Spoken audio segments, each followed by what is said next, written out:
All right, let's get this started, DJ. Short episode, but it's as short as Cosmos's box is, and Halo Attunement itself is gonna be like 5 minutes just reading it out loud.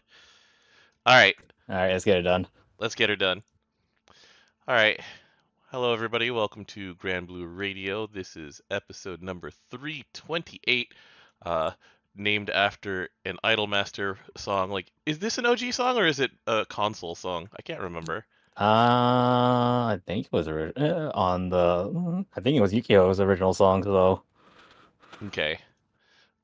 Anyway, so this is Vibrating Sheep. Next week we might not have an episode just because I'm going to be at Anime Expo. I'm going to be at Anime Expo early so that I can just, anyway, I'll be remote. That's the point. I won't. Yeah. You don't have any reason to go to AX. Well, not any good ones. I mean, I have some good reasons. It's just that I hate AX. Yeah. So anyway, this is Vibrating Sheep with DJ, and let's get into it. Let's see here.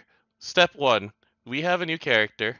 We have 2 new characters, the limited and the non-limited. Let's start with the limited character because, like I said, this is going to be a long explanation of what this character does and how strong she is. So here we have Kosmos, another light limited. I think light has officially the most grands. I think so. Probably. Anyway, so here she is. It's Zoe's mom, and she has a lot of things that are basically Zoe but balance. The arbiter balance is not enough. We have the arbiter of every balance, all of the balances. So here When we you go. fight her, you need to be balanced. Otherwise, bad things happen. I am amused that because of Zoe, and almost specifically because of Zoe, Cosmos has gun as a specialty. Otherwise, there's very little that actually points to gun at all in anything that she has or does. But anyway, so we're gonna start this whole thing by explaining entryway to adventure and Halo Attunement are 2 of the keys of how she works, and then the most complicated. So, all right.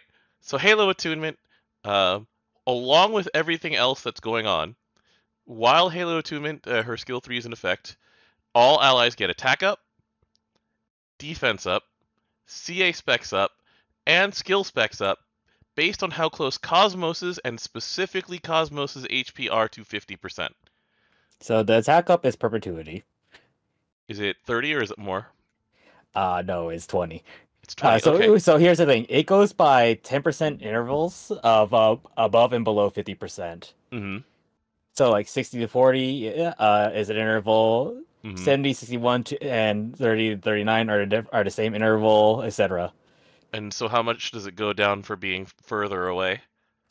When you're the furthest away, it is 4% attack, 20% defense, 20% CA damage, 10% CA damage cap, 10% skill damage, and 4% skill damage cap up. And as you get closer for each 10% interval, you get it. It's pretty much added One increment. Of an increment, yes. So, and the thing is that Halo Attunement, for all of the other things that it does, there's a sentence in here that sets her HP to 50% of her max. So when you press Halo Attunement on that turn, and very likely the turn after, because she gives one hit and 1 turn of unchallenged. Actually, I think it's a full turn, isn't it? It's just like Zoe. It says 1 turn. Yeah. So anyway, so the thing is that for those 2 turns, she will be at peak efficiency. After that, who knows? But then, so you're saying, let's see here, just make sure I have the numbers right. So 20% attack on perpetuity, 100% defense, which is the same as the Zoe Last Wish number, as I recall. Or is it 50% for Last Wish? Let me go look. I've used that character for so long, and I just take those numbers for granted at this point. Because it's just like, oh yeah, it's a lot of defense up. It is, in fact, Sign of Zoe is 100% defense. Okay, and then what is it? 100% CA damage. 50. How many percent CA damage cap?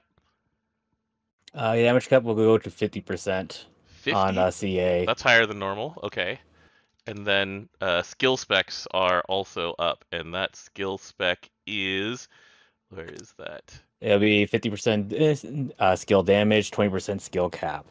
Okay. Oh, that's a lot, and we haven't even finished reading out Halo attunement.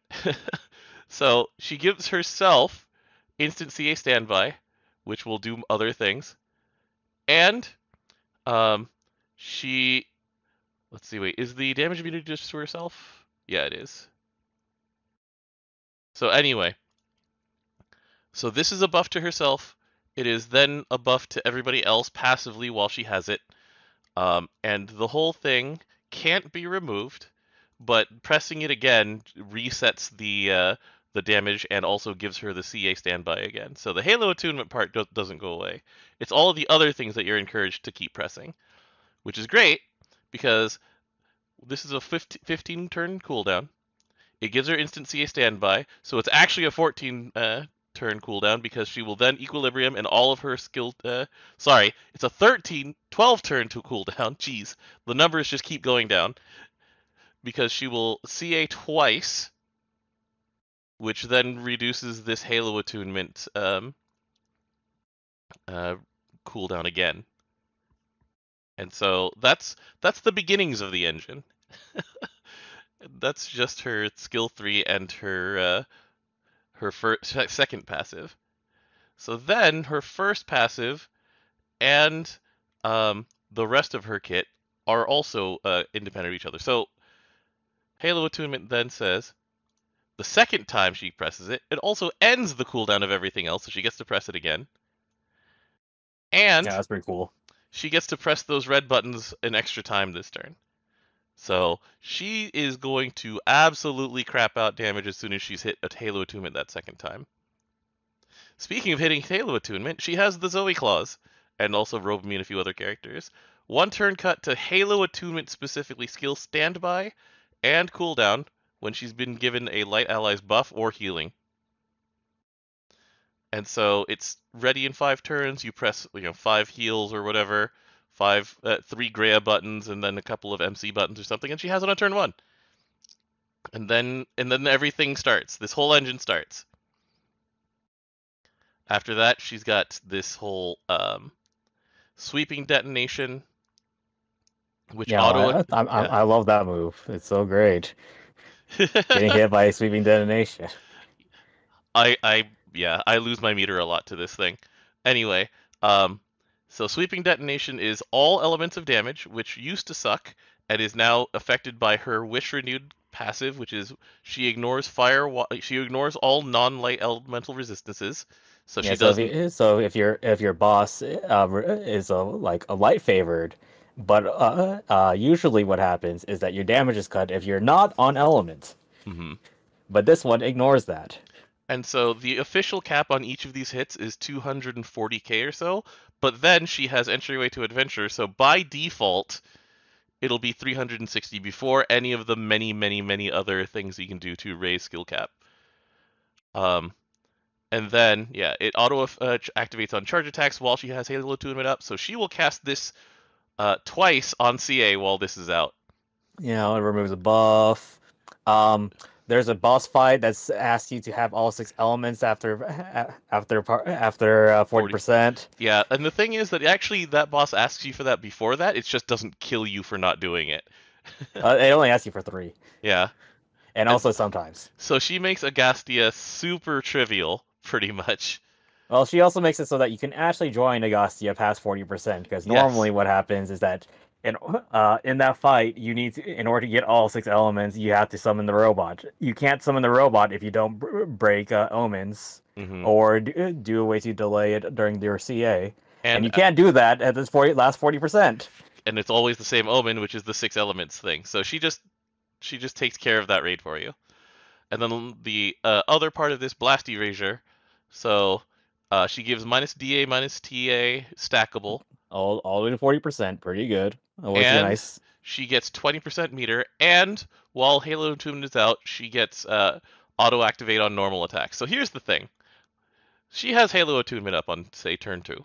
She CAs twice. Then she normal attacks, and she's very likely going to multi-attack. Well, you're probably helping her multi-attack somehow. She gets 20% meter after, so she gains a minimum, absolute minimum of 30 meter a turn before anything else happens. But then Yeah, that's pretty good. after she manages to Halo Attunement the second time,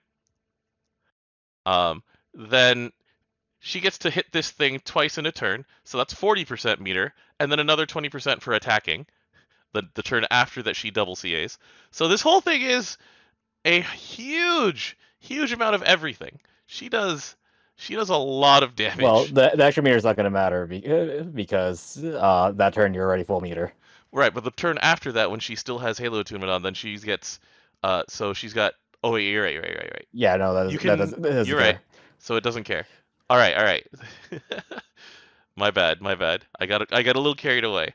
But the next turns, she continues to keep blast erasuring. This is a whole lot of damage, while also passively keeping up this whole attack, defense, CA specs, and skill specs up, and rewarding you good. for Kosmos herself, and only Kosmos, staying at this HP threshold that she sets herself to. Yeah, if you have a lot of HP, which you are viable to get in like many different grids now at this point with Inlight, then you pretty much are really hard to heal out of range, and with your defense modifier, you're hard to hit out of range too. Yeah, so remember how we were very recently talking about how it was Ivory Arcs or nothing for HP in Light Primal? Yeah, so We have too many harps now. We actually have too many harps. it's Diatesia time. So this has the Seaphon Espada, whatever it called, effect. So for Except it's double the number. Yep, so for every harp that you have, you get CA damage, CA cap, and special cap. But also you get medium majesty. So I've seen some people like I'm not entirely sure on how this juggles correctly with between you want harmonias for sure. Those are always going to be there, but I think people changed the number of rinnes. Maybe it depends on the It team. really depends, Yeah. and also you're regardless of what you're doing, you're gonna overhit on how many caps you're trying to cap out everything. Yeah, that's fair. Because you kind of do still want two renays because that's so much supplemental on skill damage. And she does, 12 hits of skill damage every turn, essentially. Well, Yeah, every turn that she CAs. You are able to use the new Cosmo weapon Mm-hmm. as a replacement because there's so many harps already, and Mm-hmm. also because those allow you to use the defense modifiers. Yeah. To give you more HP in order to hit the cap. So anyway, what we're saying is, wow, that's a whole lot. That's a whole lot into that package. This is basically them being like, all right, if you want to roll for her, go for it. But there's 2 months of summer coming, right? We are officially 8 days away from the first summer character of 2023 releasing. Oh, scary. We're officially 7 days technically. All right. It's almost summer. Yeah. It's too hot right now. Speaking of too hot, here we go. Fire Baal. You've been waiting for this one for a while. Yeah, I need primal fails. The funniest thing is that he's not necessarily a Primal Pals character himself. He provides those passive bonuses. He's actually the team hype character. So he goes into two different things. So let's go with Baal. He goes with Antheria. He goes with Antheria. He goes with Auidos. He goes with Lilel. Although Lilel is the one that people probably don't use out of those, and he's just like, yeah, I'll slot into her spot, and she can go in the back. So, where do you want to start, DJ? This is going to be a quickie, pretty much, because all the signposts point directly toward Auidos. Go ahead, whatever. All right, so let's just count the number of times he says hype. It is, I believe, 3. So, Soulful Duet. Instead of picking somebody, they made this full auto-friendly, and it says boost to caster and ally in next positions hype. So you don't want him last. You don't want him last. And then he gets instant CA standby. This is on a long cooldown. It's 10 turns. But you'll want some ways to extend hype, which is, Antheria. Or CAing, doing a CA burst. Hmm. Yeah, you get hype upon any chain burst down here. Yeah, so you could literally just be you could be Kengo, and you can self chain burst. Hmm. Is the CA standby himself for, let's see. Yeah, it's for two characters. The Soulful Duet CA So standby. we're already extending it. Yeah. And then when his hype hits 4, here's your reward. He gets his skill 1 at the end on of normal attacks, which is debuff resistance down and 8 hits of fire damage. Yeah, that's pretty good. And at the end of the turn, he dispels. He dispels and does fire damage. Yeah, that one just happens if you're at hype 4. Hmm. The issue is protecting the hype. Hmm. Because it's Athena that could protect it. Who else could do that in a fire? Protect. At the sub-alls or like the usual. We talked about the tanks last time. Like, Well, it's not the tanks. It's more of the not having it removed. It's mm, still because it's a normal buff. It can be removed. yeah, this is the awkward part where Aoidos actually is counterproductive here because in order to protect other buffs, Aoidos consumes Hype 4 in order to dispel cancel. It's like, no, that's the only one I wanted to keep. But anyway. Lilel can has a dispel cancel. Um, Miss Miranda has one on a 12-turn cooldown. you start it with if you have a Holiday Cane somewhere, then you start with it. Yeah, you're the signposts kind of point either at Athena or Lilel on this one, or backline Kane. But yeah, I mean, pretty simple overall. But then you get into the nitty gritty of how to keep Hype 4 as long as possible, and I think the answer is Antheria and like a Paladin until we get what is it? Until we get a Harp class with Dispel Cancel, which when does Elysian get its upgrade again? 2017. That's the year I remember. Whenever it gets Ultimate Mastery, we'll see if we can get any kind of Dispel Cancel to help that out. It's not that hard to actually upkeep the hype even without Antheria though. That's the thing. That's fair. That's fair. Because if you're able to just CA every other turn, because hype lasts for 2 turns after it's applied, Hmm. so it's actually not hard to upkeep it. Okay. Because yeah, I'm used to the quick tap extend whenever I'm playing Fire Hype team. Anyway, it's really cool. I like that kit, and he fits in with the like he supports the Primal Pals pretty well by giving a Primal Pal meter. He's just a good like duo support. Uplift is nice, especially since the other two Primal Pals are more than likely triple attacking. Yeah, with let's see, Satyr over here, and Satyr And triple attacks Medusa. at 3. Yeah, and Medusa also triple attacks at 3, I think. Yeah. Yeah. Anyway, pretty cool. A pretty cool way to set him in between two different like popular team types. I don't know necessarily how popular Hype Team is now, but It's not. a lot of people like Aoidos. He's a fit. Having a dispel every turn is really nice too. Yes, Like I we've agree. been using Sleeping Potato for the longest time because he dispels every turn. Yeah, like I believe Elmont has a requirement before he dispels. It's His is either on special button attack. press or Yeah, on enemy special attacking. And if they have like 5 buffs, it kind of feels bad yeah. because he'll only just spell 1, maybe 2. There's a maybe in there. You have to Hmm. keep his buffs up on that one. Right, and then Medusa's requires her to um Not get hit. not get hit that turn after getting to 5. Yeah. Yeah. So having it reliable is nice. Or you can use both of them and you get 2 dispels at the end of turns. Yeah. You know, that's cool. and also like I mean, feeding Medusa, Satyr and Medusa are defensive enough to keep the party alive. and also giving Medusa meter to mirror image everybody feeds back into the quest to keep hype, but and you know continue dodging so that you continue getting all of these things. It's pretty cool.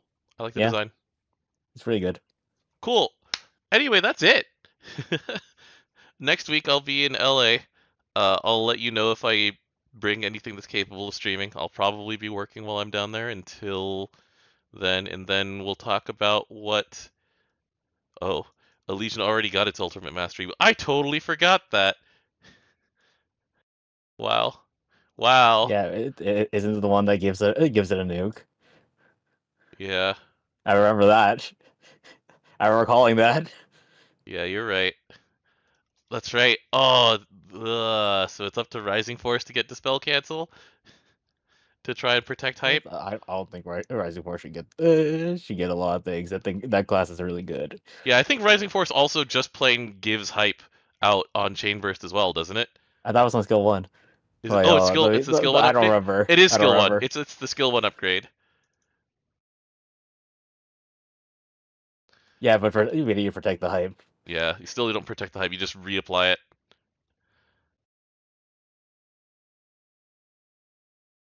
Man, why do we have so many light harps?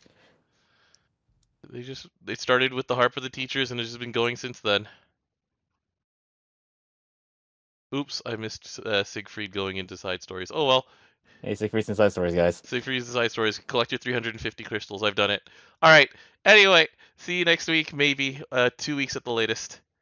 Thanks for joining me, DJ. Yeah, no problem. I'm gonna go back to trying to protect Jill's smile today. Yeah, not Sigdriefus or whatever his name is. Sidolphus. Freaking Sidolphus. How have they gotten away with that twice? Sidolphus Orlando and Sidolphus Telemon. Like what? I thought that Isaiah was joking. I did too!